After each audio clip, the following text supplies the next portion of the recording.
Salut, c'est Antoine et on va faire le petit tour d'horizon hebdomadaire sur les cryptos. On va commencer par un petit point par rapport à ce qu'on avait dit la semaine dernière.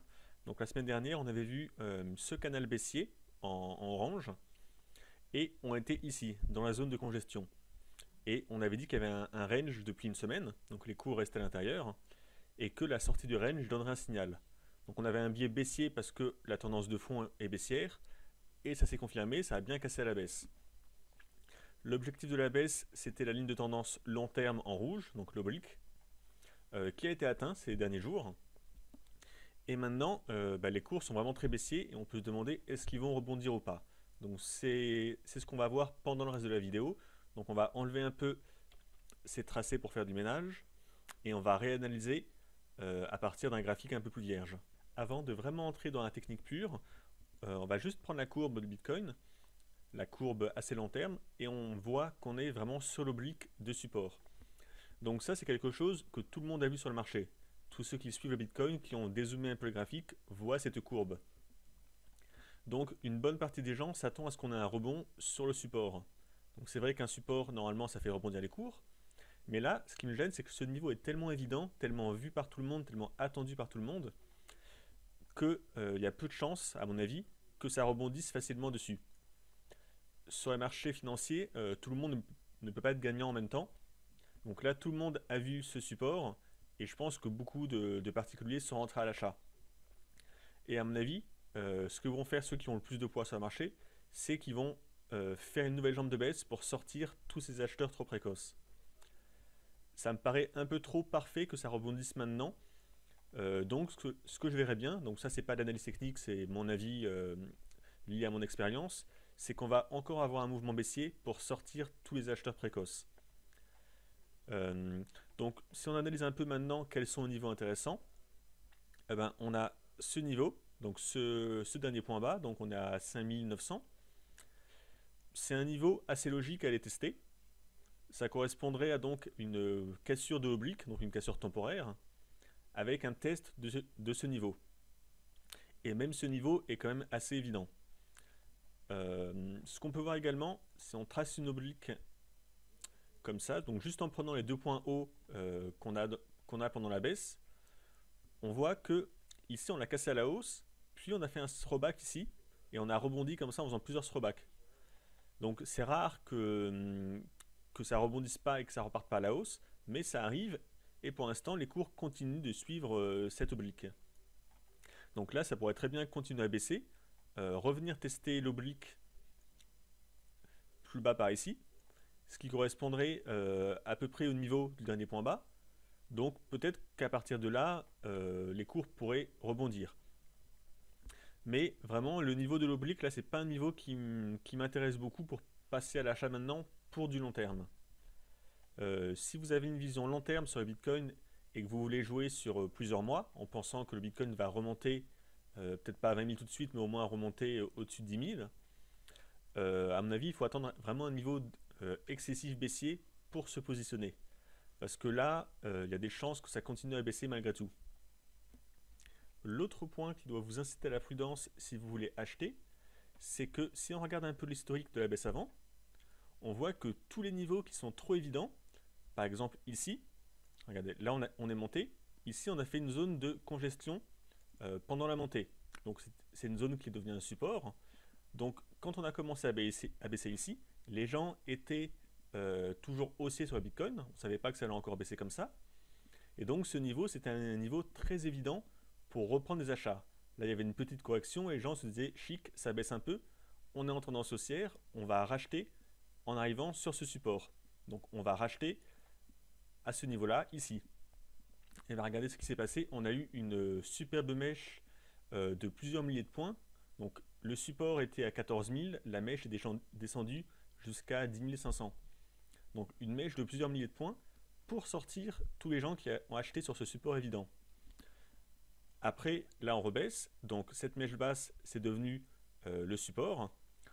On arrive là, encore une fois les gens qui achètent sur le support évident, le point bas ici, eh ben, on a refait une mèche encore plus basse ici, de plusieurs centaines de points, de même 1000 et quelques points, avant que ça rebondisse un peu ici. Donc à chaque fois qu'il y a un niveau qui est vraiment évident de support ou de résistance, ça marche dans les deux sens en général, vous pouvez être quasiment sûr qu'il va y avoir une énorme mèche basse ou haute selon le sens pour sortir les gens qui vont simplement acheter le support ou vendre la résistance. Donc là pour l'instant on n'a fait aucune mèche basse. Donc c'est ça qui m'inquiète aussi. C'est pour ça que je ne suis pas placé à l'achat dessus, parce que la tendance est baissière, on est sur support, mais on n'a pas eu de mèche basse. Si jamais on a une mèche basse conséquente comme celle-ci ou comme celle-ci qui apparaît dans les prochains jours ou les prochaines semaines, là, à la limite, ça pourrait être un bon point pour tenter un achat avec un stop sous la mèche, parce qu'on aurait une certaine conviction. Mais acheter maintenant alors qu'on risque une mèche basse de plus de 1000 points, à moins que vous ayez un stop à un niveau déraisonnable, c'est pas possible pour l'instant. Donc c'est pour ça que je voudrais bien un excès baissier, et cet excès baissier, pour être sûr que c'est l'excès qu'on attend, eh ben, je voudrais qu'on voit une mèche comme celle-ci ou comme celle-ci. Donc voilà pour ce que je voulais dire sur les mèches. Donc c'est pour ça que là je reste prudent. On va quand même guetter dans les prochains jours ce qui se passe sur ce niveau. Ça peut générer un petit rebond, mais les cours sont tellement baissiers pour l'instant que je pense que ça peut continuer à baisser encore quelques temps. Donc il ne faut pas se précipiter. Ce que j'ai vu également chez certains analystes, c'est ceux qui travaillent avec les moyennes mobiles. Donc je les ai ici, une 50 et une 200. La 50 en bleu, la 200 en rose. Donc les moyennes mobiles, pour ceux qui ne connaissent pas, c'est un des outils de base. Les moyennes mobiles simples, c'est simplement la moyenne de clôture des X bougies. La MA50, on prend les 50 dernières bougies en clôture, on fait la moyenne et ça nous trace le point pour chaque niveau. Pareil pour la 200. Donc ce que disent les analystes, c'est que là, la moyenne mobile 50 est en train de croiser la 200 à la baisse. Donc certains sont catégoriques que ça va continuer à baisser parce que en fait la moyenne mobile 50 ça matérialise la tendance mettons moyen terme et elle a croisé la 200. Donc la 200 c'est la tendance long terme, ça veut dire c'est les 200 bougies précédentes. Donc ça veut dire les 200 jours précédents en format journalier. Eh bien la tendance moyen terme vient de croiser à la baisse la tendance long terme. Ça prouve que à moyen terme la tendance est très baissière parce qu'elle a dépassé le niveau de la tendance long terme. Alors ça peut être un signal technique, mais ça ne marche pas toujours. Et dans tous les cas, on n'a pas vraiment besoin de moyenne mobile sur l'écran pour savoir que c'est baissier. On voit le graphique, on sait qu'on est en tendance baissière. Donc ça fait un peu peur à certaines personnes, pourquoi pas, mais je trouve personnellement qu'on n'a pas besoin des moyennes mobiles pour savoir que c'est baissier. On va voir ce qu'on peut analyser à un peu plus court terme. Si je prends ce point bas avec ce point bas, on va grossir un peu ça. Donc là, on aurait un espèce de biseau, simplement avec les points hauts et les points bas. Donc les cours sont dans un biseau. Là, on voit que ça a bien rebondi ici. Ça teste le haut, ça revient tester en bas. Donc là, on est en bas du biseau. Donc éventuellement, si on a une cassure haussière du biseau, donc si les cours s'extraient par ici et cassent à la hausse le cours, ça pourrait être un signal haussier. Donc c'est pas mon hypothèse, je pense pas que ça va se produire, mais en étant objectif, si ça casse à la hausse, on a un signal pour acheter, parce que ça voudra dire qu'on a bien rebondi sur le brick rouge, et la cassure du biseau à la hausse, techniquement, c'est un signal pour acheter. Donc pourquoi pas, si ça arrive, il ne faut pas rester sur un plan, il faut suivre ce que vont faire les cours, mais je pense que c'est assez peu probable vu la tendance baissière sur les cours. Si ça continue à baisser, le prochain niveau intéressant à guetter, ça va être le retour à 5900, donc par ici. Il va falloir voir comment se comportent les cours ici. Est-ce qu'on va avoir un rebond ou est-ce qu'à l'inverse, ça va accélérer à la baisse pour sortir tout le monde. Donc c'est pour ça que le niveau on est tellement sur un niveau où les cours doivent se décider s'il y a un rebond ou s'il y a une poursuite baissière, qu'on risque d'avoir des mouvements très très forts dans un sens ou dans l'autre. C'est pour ça que par prudence, ce que je vous conseille, c'est vraiment de vous positionner sur une mèche seulement. Parce que si vous achetez pour jouer le rebond ici, et qu'il y a une mèche basse, vous serez sorti. Alors que si vous attendez une mèche basse pour vous mettre à acheter, là vous avez plus de chances de rester dans le marché plus longtemps, et au moins vous avez un stop qui est à mettre sous la mèche basse, c'est un point tout trouvé pour le mettre. Là, le problème, si on veut acheter agressivement sur les supports, c'est qu'on ne sait jamais trop où mettre le stop. Alors si on le met à plusieurs milliers de points, ok, mais c'est pas bon en termes de gestion de risque. Parfois, le meilleur plan en trading, c'est vraiment d'attendre et de rien faire, pour avoir vraiment des confirmations des choses. Ici, les cours sont extrêmement baissiers, donc comme le dit le proverbe, on n'attrape pas un couteau qui tombe, donc il faut laisser les cours baisser tant qu'ils veulent baisser. Il ne faut pas tenter d'acheter dès maintenant. De toute façon, si la tendance long terme doit repartir à la hausse, vous aurez largement le temps de vous placer à la hausse. Il ne faut pas essayer d'acheter sur quelque chose comme ça qui est aussi baissier, aussi impulsif, parce que 9 fois sur 10, vous allez vous faire sortir. Donc attendez vraiment un signe de confirmation d'une potentielle reprise haussière. Si on regarde un peu où en sont les indicateurs, on a un RSI qui est pour l'instant neutre, donc il est assez bas, mais il n'est pas encore dans la zone de survente, donc il est au-dessus de 30, donc ça peut encore potentiellement baisser, il a de la marge. Pour le MACD, ben, on est neutre, totalement neutre, on est proche du niveau 0, donc il n'y a pas d'excès haussier ou baissier constaté, donc ça ne nous aide pas beaucoup. On peut jeter un coup d'œil au volume, j'aime bien le volume comme indicateur.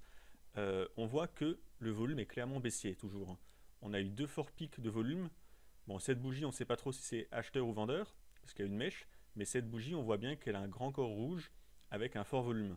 Donc là, les vendeurs sont toujours en position. Ça reste quand même difficile de vouloir vendre, parce qu'on est mine de rien sur un sacré support. Donc même si les cours continuent à baisser, il y a quand même des risques de rebond de quelques centaines de points. Donc c'est dur de vendre là-dessus, surtout qu'on a un autre support de poids, donc à 5900, pas très loin. C'est pour ça que dans une configuration comme ça, je pense que le mieux c'est de rester neutre, d'attendre d'avoir vraiment un signal. Donc le signal, je le redis encore une fois, ça sera soit une mèche, soit un énorme pic de volume, soit vous pouvez vous fier sur les chandeliers japonais si on a un grand marteau, un avalement haussier ou des configurations très haussières. Pour l'instant, ce n'est pas le cas, donc là il vaut mieux attendre, et surtout, comme je vous ai déjà dit, il risque d'y avoir des très forts mouvements bientôt. On va regarder les autres grandes cryptos. Donc vu que c'est très fortement lié au Bitcoin, on va aller assez vite. Sur l'Ethereum, en format journalier, la semaine dernière, on avait escompté un possible rebond ici, donc au niveau de l'ancienne mèche. Ça n'a pas eu lieu. Les cours ont cassé la mèche basse qu'on avait fait avant. Ils ont cassé cette oblique de long terme en bleu. Donc là, les cours sont vraiment dans les choux. Qu'est-ce qu'on peut attendre maintenant dessus? On peut peut-être tracer un support comme ça, donc point haut, support ici. Là, on est en train de le travailler, donc ça pourrait peut-être rebondir, mais quand on regarde vraiment la courbe, et vu qu'on a dépassé cette mèche basse, normalement, un chandelier comme ça, c'est un marteau, c'est un signal très haussier, surtout avec une énorme mèche basse. Si malgré ce signal très haussier, les cours n'ont pas réussi à faire un rebond, on peut prendre ça comme un signal contrarien et se dire qu'à l'inverse, c'est qu'il y a vraiment beaucoup de vendeurs sur le marché. Donc là, on a dépassé ce point bas, on a fait une forte bougie à la baisse. Ici, depuis 3 jours, on a des tout petits chandeliers. Ça risque de repartir encore à la baisse en fait. Donc il n'y a pas vraiment de niveau très bon si vous voulez acheter maintenant. Je regarde, mais je vois pas de niveau très intéressant pour vouloir repasser à l'achat. Peut-être ici, cette zone qui correspond à cette forte congestion des cours pendant plusieurs mois à vue d'œil comme ça. Donc c'est la zone 328 jusqu'à des 300 à peu près. 300, 320 par là. Peut-être que ça pourrait rebondir par ici.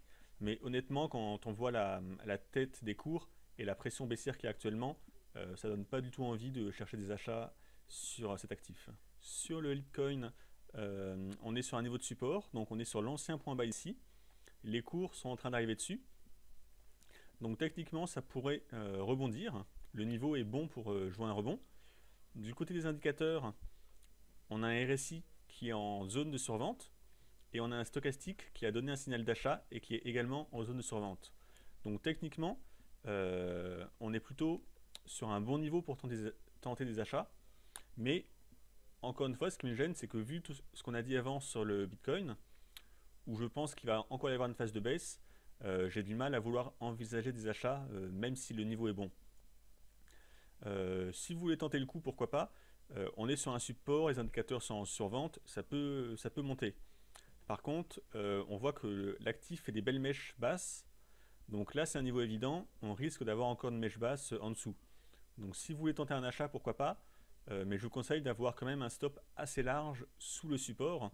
Donc le support, c'est le point bas des mèches basses dernières, donc vers 108,38. Donc il faut quand même avoir un beau stop avec un beau niveau.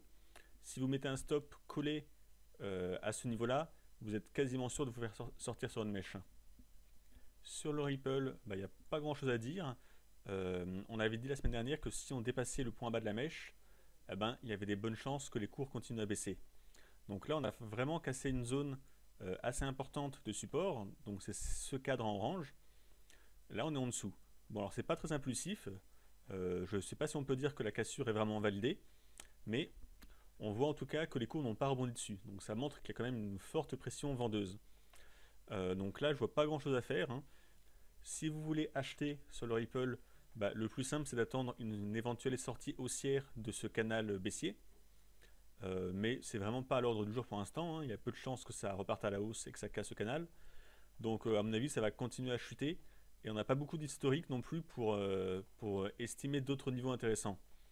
Ce qu'on peut voir rapidement, c'est ce niveau en support, donc le niveau des 30-31. Voilà ce qu'on peut viser pour la baisse. Ce niveau dans un premier temps, et après il faudra voir. Mais encore une fois, ça va être lié au Bitcoin. Sur le Néo, la configuration ressemble à toutes les autres. On avait une grande mèche qu'on a fait il y a quelques semaines, qui a été cassée à la baisse par les cours.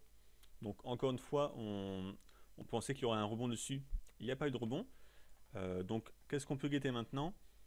On pourrait avoir un niveau de support vers... on sera à combien ici? Si j'ajuste bien, on serait vers 43,80.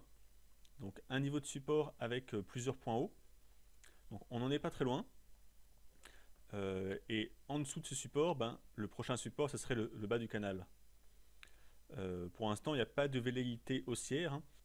Pour ceux qui veulent vraiment guetter des occasions pour acheter, on peut éventuellement tracer une oblique en se basant sur les deux points bas récents. Donc, ici et là. Là, on voit que on a un double niveau de support, à la fois le niveau horizontal et à la fois l'oblique. Donc si les cours testent ce niveau, peut-être qu'il y aura un rebond un peu plus conséquent. Donc c'est le niveau des 43, 43, 30. Et on va finir par l'Omisego. Donc la semaine dernière, on avait vu cette zone en orange qui était la zone de support assez large. Je vous avais dit que l'Omisego, c'est vraiment l'actif qui fait des mèches qui sont de taille considérable. Et donc, ce qu'on guettait, c'était une immense mèche comme on a un peu partout. Donc une mèche basse, hein, dans ou sous cette zone, qui pourrait indiquer un retour des acheteurs après. Donc pour l'instant, on est en train de pénétrer la zone. On arrive dans la partie basse de la zone, mais il n'y a toujours pas une mèche basse.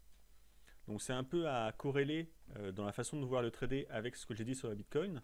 Si on voit une grande mèche basse, comme celle-ci, dans cette zone, ça peut être l'occasion de tenter des achats avec un stop sous la mèche et de jouer le retour de la tendance haussière. Donc pour l'instant, c'est pas d'actualité, ça continue à baisser. Si ça casse le niveau de cette mèche basse à 7,21, si c'est cassé en clôture journalière sans qu'on ait fait une mèche basse, donc cassé par un vrai corps de bougie, là ça pourrait annoncer une poursuite de la baisse. Donc si ça continue à baisser, on va enlever ça. On peut peut-être tracer une ligne de tendance comme ça. Donc du coup on va ajuster un peu le graphique. Donc là on aurait quelque chose comme ça. Donc si ce niveau est cassé, les cours peuvent continuer à baisser jusqu'à venir tester cette oblique. Donc là on serait vers les... ça dépend quand est-ce qu'on va l'atteindre, si on l'atteint, hein. Mais on serait vers les 4 en fait. Donc voilà, là ça sera le prochain niveau à guetter si on casse ce niveau pour espérer un rebond. Donc le niveau 7,23, donc ce niveau de support. Si on le casse sans faire de mèche, il y a des fortes chances qu'on aille tester le 4 après. Et là, ça sera peut-être l'occasion de reprendre des achats.